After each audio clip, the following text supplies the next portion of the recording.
Hello, we are going to talk today about genetics. This is how we inherit our traits from our parents and we pass them on to our next generation. So, genetics is the science of heredity. It's a branch of biology that seeks to explain biological variation.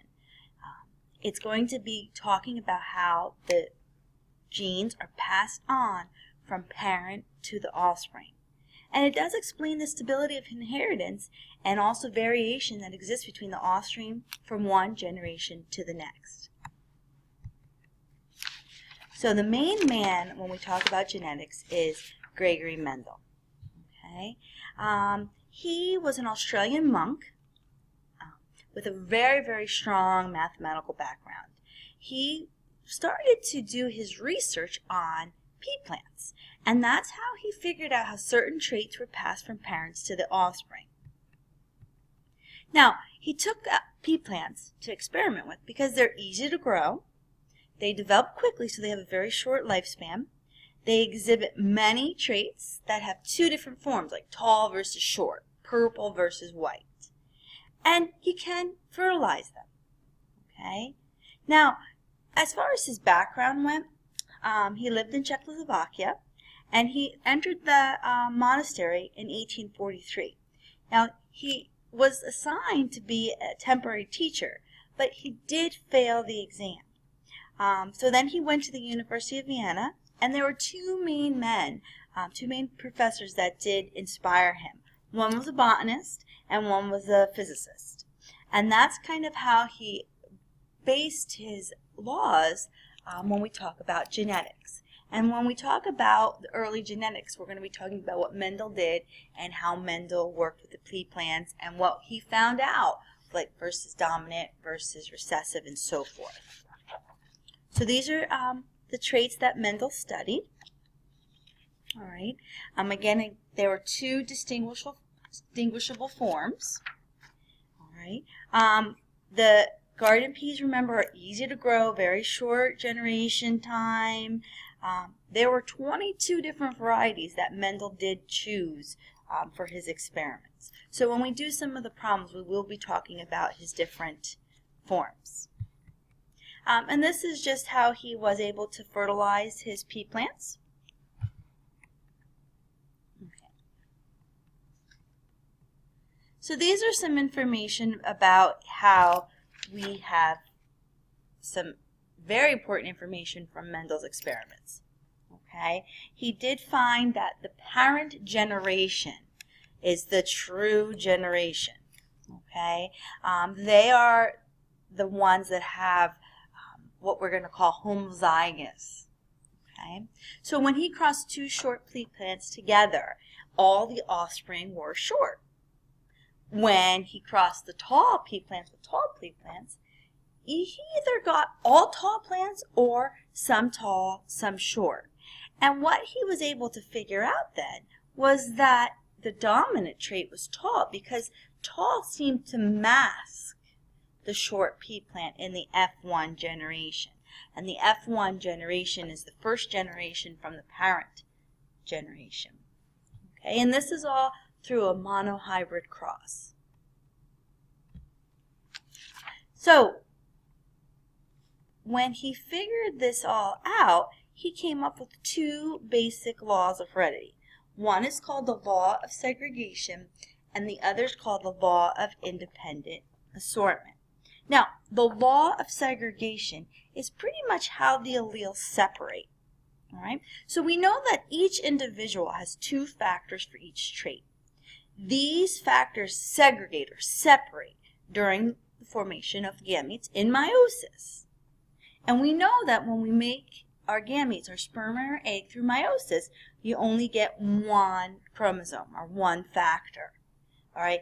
The fertilization is what combines them to make the actual two factors. Now that's the law of segregation. Again, it's the separation of alleles. The law of independent assortment is the inheritance of alleles for one trait does not affect the inheritance of alleles for another trait. So I have brown hair. Doesn't mean that I'm going to have brown eyes. I have blue eyes. Okay, so the law of independent assortment means that each pair of factors segregates or assorts independently of the other part. Okay, and this is when you have all different combinations of your factors for your gametes.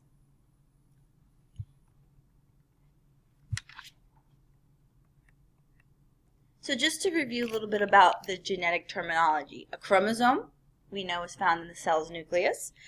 If you remember, haploid cells is the one N, or one set of chromosomes, and this is formed in meiosis, where the diploid cells is the double set of chromosomes, or the homologous pair, and that's going to be found in mitosis.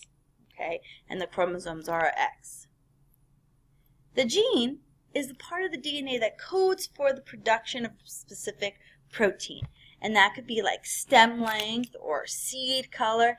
It's going to determine the characteristics of an organism. Okay? The locus, when we talk about that, is the particular location on the DNA. An allele is an alternate form of the gene.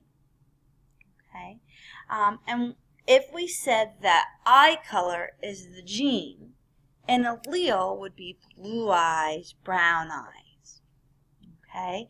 And we have two different types of alleles. We have a dominant allele and we have a recessive allele. Dominant is always going to be capital. Recessive is going to be lowercase. Dominant tends to be a little bit more common, and that's because it does mask the expression of the lowercase when we have a heterozygote, which you'll learn in a second. So just to show you, we have a chromosome, and then we have a gene, which is the location on the DNA that codes for something, and then we have two different forms of the alleles. We have an allele for A, and we have an allele for B, and an allele for D. And if you look at this, A is both dominant, big A, big A. The allele for B, we have a capital and we have a lowercase. That means it's dominant, and we have recessive. And then the allele for D is both lowercase, so they're both recessive.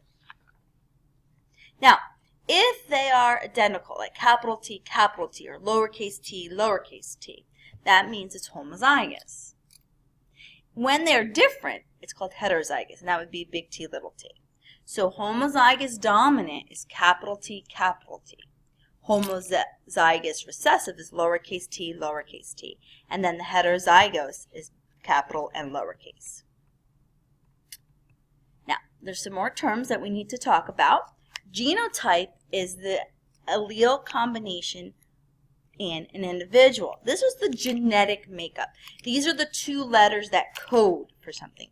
So big T, little t, little t. Again, big T, and little t are homozygous, where big T, little t is heterozygous. The phenotype is the physical trait. This is the observable expression of an allele combination. So big T and big T, little t code for tall. The phenotype is tall, where little t is short. Remember that the dominant is always going to be capital. Now, if you say that you have a tall pea plant, okay, so we have the phenotype is tall. It could be two different genotypes. It could be big T, or it could be big T, little t. But if we say it's short, we know because that's recessive, it has to be little t. So again, tall, or the dominant, can have two different genotypes, where the recessive phenotype only has one genotype. So just to review the law of segregation, again, this is how the alleles are going to segregate or separate during the formation of gametes.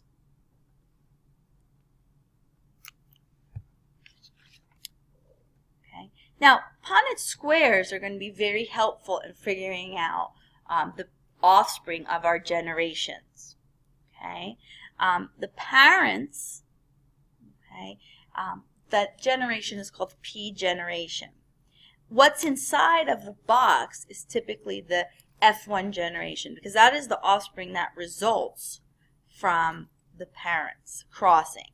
So a Punnett square allows us to calculate the chances of probability for the genotypes and the phenotypes of the different offspring.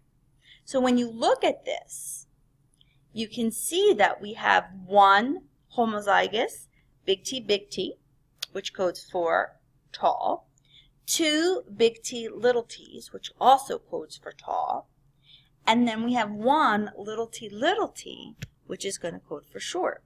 So our phenotypic ratio is 3 to 1, 3 tall to 1 short plant, where our genotype ratio is 1 big T, 2 big T, little t's, and 1 little t. Now, because we cannot determine what the dominant phenotype codes for the genotype, we can do a test cross. So when you see a tall pea plant, we know it's dominant, so it could be big T, or it can be big T, little t. Okay, so what we're going to do is perform a test cross to figure out which is the genotype. And we're going to take the unknown and cross it with the known. So we're going to take big T, and we're going to cross it with little t. And we're going to take big T, little t, and cross it with little t. So again, we're taking the unknown phenotype of the tall, actually it's the unknown genotype, and we're going to cross it with the known recessive genotype. Okay, so when you do that, you're going to see what you would get predicting-wise with a Punnett square, and then when you actually do the cross, it should match up to one of the Punnett squares. So if we take big T, and we cross it with little t, all the pea plants are going to be tall. And that would then confirm that we have big T, or homozygous tall pea plants. But if we do get some tall, some short, then we know that we had the heterozygous parent, which is the big T, little t. We also have what we call autosomal recessive problems or traits. All right, these are going to be not located on the X chromosome. An autosomal disorder is located on chromosomes 1 through 22, so it's non-sex chromosomes. Okay, and they can be homozygous or heterozygous, big T, little t, or little t. And we have some examples. We have albinism, which they lack the color, cystic fibrosis, which typically is lethal. They're very salty and they sweat a lot, and there's a lot of mucus in the bronchial tubes and the pancreatic ducts. Phenylketonuria is a disorder that cannot process the phenylalanine. Sickle cell anemia is when the blood cells are not disc-shaped, they're more sickle-shaped, and it does cause a lot of pain and problems. And the book does talk about methamoglobinemic, which is going to result in the accumulation of methamoglobulin in the blood, which gives blood the bluish color because it's oxygen poor. And this is just showing you a pedigree of an autosomal recessive disorder. Females are going to be circles, males are squares, and if it's not colored, they're normal. If it's shaded half, then that would mean that it's a carrier or heterozygous, and affected would mean that it has it in both different genes. We also have autosomal dominant traits. Again, these are not located on the sex chromosomes, chromosomes 1 through 22, and pretty much these are ones that you just need one dominant allele. Chondroplasia, Huntington disease, lactose intolerance, and polydactyly. Polydactyly is an extra finger or toe, and it is dominant. However, there's not many people who have it, so we don't breed that dominant trait. We're all going to be recessive. And just to show you, there is the the pedigree.